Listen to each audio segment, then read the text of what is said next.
बिस्मिल्लाहिर्रहमानिर्रहीम। Welcome to SLO base exam with Jahangir. Mathematics class 10th unit 12 angle in a segment of a circle theorem 12.2 को हमने discuss करना है। लेकिन video पे जाने से पहले आपसे गुजारिश कि अगर आपने अभी तक हमारे चैनल को सब्सक्राइब नहीं किया तो सब्सक्राइब के बटन पे क्लिक करें, वीडियो को लाइक करें और अपने दोस्तों के साथ भी शेयर करें ताकि वो भी इससे फ़ायदा उठा सकें। थ्योरम 12.2 का स्टेटमेंट है any two angles in the same segment of a circle are equal. लेकिन थ्योरम को डिस्कस करने से पहले हम कुछ टर्म्स हैं, पॉइंट्स टू रिमेंबर, आपको पता होना चाहिए। माइनर आर्क, मेजर आर्क और सेमी सर्कल, ये तीन टाइप के हमारे पास आर्क बनते हैं किसी भी सर्कल में।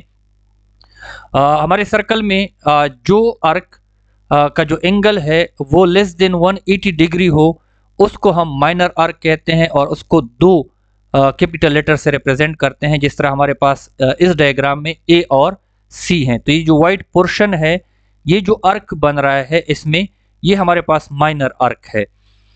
और दूसरा हमारे पास मेजर आर्क जो है, ये जो येलो कलर से शेड है और इसमें जो एंगल बनता है दैट इज मोर देन 180 जो है वो हमारे पास मेजर आर्क होता है। और इसको हम नॉर्मली जब रिप्रेजेंट करते हैं तो थ्री कैपिटल लेटर, जिस तरह इस डायग्राम में ए, बी और सी है।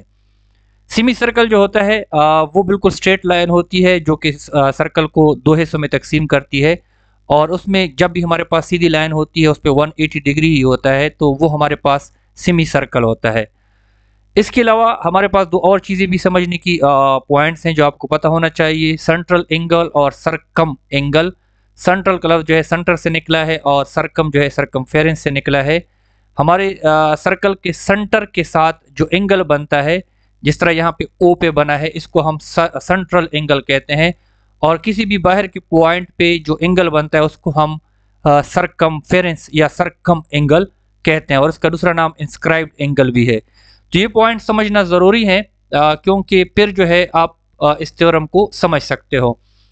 अब थ्योरम का स्टेटमेंट क्या कहती है कि हमारे पास अच्छा, अब यहाँ पे एक सेगमेंट है, एक तो ए बी का आर्क बनेगा। इस डायग्राम में मैंने शो नहीं किया, पीछे किसी डायग्राम मैंने ए बी और ओ को ए और बी से मिलाया है, तो एक माइनर सर्क होगा और बाकी जो है हमारे पास मेजर सर्क होगा। तो मेजर आर्क होगा, तो वो हमारे पास एक सेगमेंट भी कहलाता है। तो एक सेगमेंट में आप जो भी दो एंगल बनते हैं, अब मिसाल के तौर पर ये ए बी जो है माइनर आर्क बना रहा है सेंटर के साथ, ये बाहर वाला जो मेजर आर्क होगा इसमें दो पॉइंट हैं सी और डी। जब आप ए बी को सी के साथ मिलाओ और डी के साथ मिलाओ, किसी भी जगह पे लो, तो उनका जो एंगल बनेगा वो हमेशा इक्वल होगा। इसका मतलब ये है। तो अब हमारे पास गिवन क्या है इसमें, हमारे पास एक सर्कल है जिसका सेंटर ओ है और इसका जो सेगमेंट है, मतलब कोई भी सेगमेंट आप ले लें, उसमें दो एंगल बना रहे हैं आप। हमने बड़ा वाला सेगमेंट लिया है जिसमें दो पॉइंट सी और डी लिए हैं, वहां पे दो एंगल बन रहे हैं ए सी बी और ए डी बी। तो ये दो एंगल जो हैं आपस में इक्वल होंगे, ये हमने क्या करना है, ये हमने प्रूव करना है। So let's move. हमारे पास दो एंगल हैं ए सी बी, मैंने येलो कलर से शेड किया है, और ए डी बी, ये हमारे पास सरकम एंगल हैं। आई डू होप आप लोगों को सरकम एंगल की समझ आ गई है। इन द सेम सेगमेंट, एक ही सेगमेंट में है, of a circle with centre O, और सर्कल जिसका सेंटर ओ है। अब हमने प्रूफ क्या करना है, angle A C B is equal to angle A D B. हमने ये प्रूफ करना है कि ये दोनों एंगल आपस में बराबर हैं। कंस्ट्रक्शन करते हैं, join O with A and O with B so that angle OAB is the central angle। A और B को O से मिलाया और इसके साथ जो एंगल बना जिसको मैंने रेड कलर से शेड किया है, ये हमारा सेंट्रल एंगल है। अब वो सारी चीज़ें हमारे पास बहुत आसान हो गई। ये जो बना है जिसको मैंने ब्लू कलर से लाइन रिप्रेजेंट की है, ये हमारा माइनर आर्क है या एक सेगमेंट है, और इससे बाहर जो है वो एक अलग सेगमेंट है। तो उस सेगमेंट में जो दो एंगल बने हैं वो आपस में इक्वल होंगे, ये हमने प्रूफ करना है। सो हम प्रूफ करते हैं with statement and reasons. Standing on the same arc A B of a circle, circle का जो आर्क है ए बी, उसी से हम जब देखते हैं तो angle A O B is the central angle. ये हमने कंस्ट्रक्शन में किया है। Where is angle A C B and A D B are circum angles, ये हमें गिवन थी, हमने गिवन में पढ़ा था।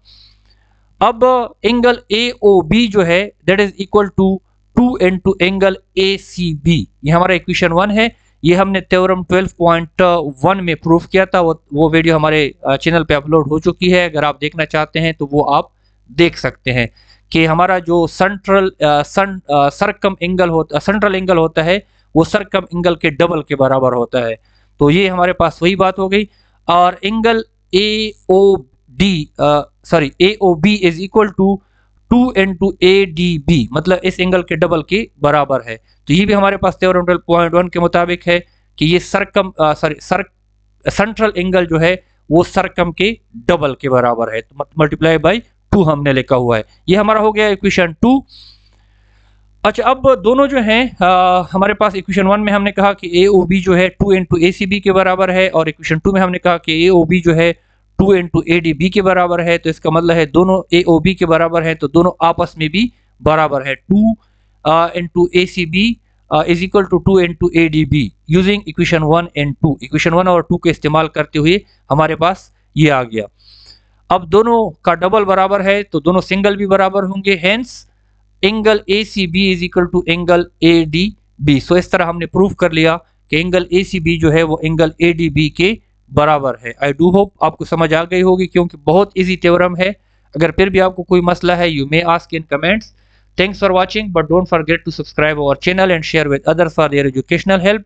मिलेंगे नेक्स्ट वीडियो में। अल्लाह हाफिज।